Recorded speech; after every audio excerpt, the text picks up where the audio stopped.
Quick video. This your boy CJ Goodfella back with the boxing clinic, keeping the ball rolling with that boxing ish today. One of the videos I want to get around to just popped in my brain. I wanted to know who people thought was better. I'm not talking about being a paper champion.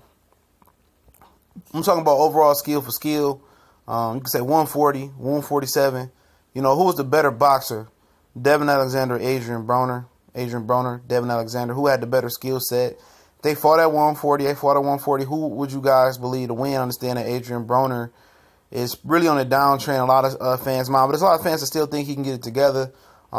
He still hasn't changed his team around, but I ain't gonna talk about that because we ain't here for that. But Devon Alexander seemed to pop up and disappear. After the Madonna fight,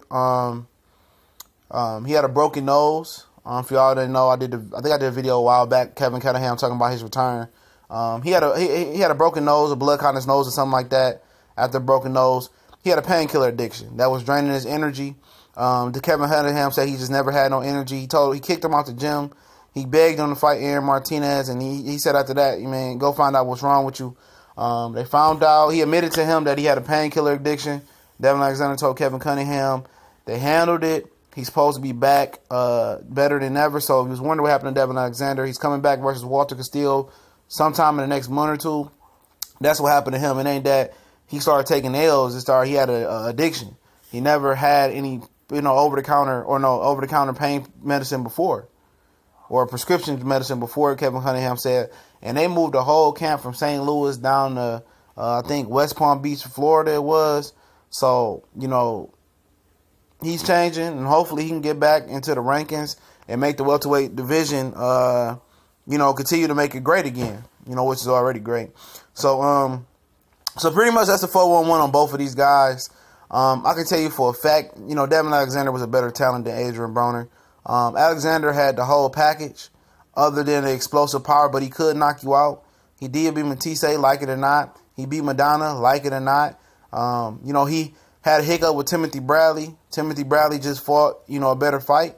He was tough, rough, rugged style. Alexander wasn't ready for that with his boxing prowess.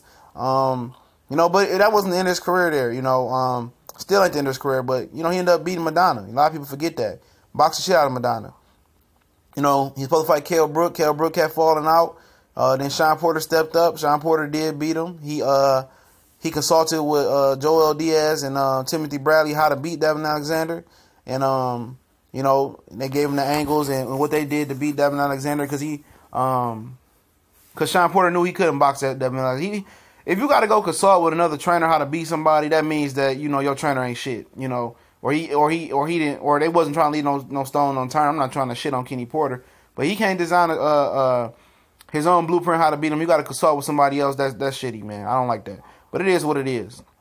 Adrien Broner also lost to Sean Porter. So they got some common opponents in there. I just like Devon Alexander is a better fighter, especially at 140. He knocked out Juan Urango. He fought Ketelnik. That was another good close fight. He did the damn thing at 140. Man, he was amongst one of the top fighters. He was one fight short becoming the number one junior welterweight in the world. Lost to Timothy Bradley. And that division was legitimately stacked. Nobody was looking to fight Tim Bradley and Devon Alexander at that weight. You had Madonna that was still coming up. You had Matisse that was there who got smacked up. You had Amir Khan that was there. I said Victor Ortiz.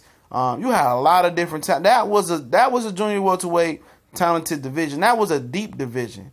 And a lot of fans forget about that division. You had a lot of talent, at that division. And from top to bottom, you had Lamont Peterson. I think Nate Campbell moved up in there. Kendall Hart. That division was stacked. Adrien Broner has never been a part of a division that stacked, really. He's never been in the top 3 of a division like that.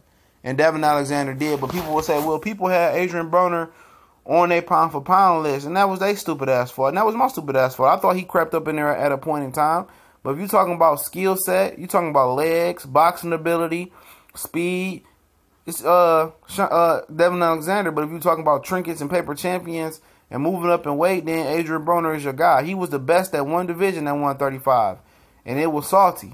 It was a very bland division. Antonio DeMarco was the number 1 champion. He beat Jorge Linares, knocked him out. That's a good win to y'all. To me, I'm not high on Jorge Linares because he ain't got no jaw. and his face cut up like a $5 hot and ready. Then he knocked out John Molina in one punch. Then he fought Adrien Broner and got fucked up. Now, Linares and Broner would have been a nice little fight, but Linares got short. He got back-to-back knockouts by Sergio Thompson and Antonio DeMarco. Also, you know, Peter Quillen spoke on how Linares and Adrien Broner sparred, and he said at the time Adrien Broner was just too tough for Jorge Linares.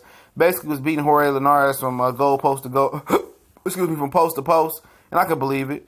Broner at 135 was a different animal, but you know, I just like Devon Alexander's skill set. But I know a lot of people probably gonna say Adrien Broner.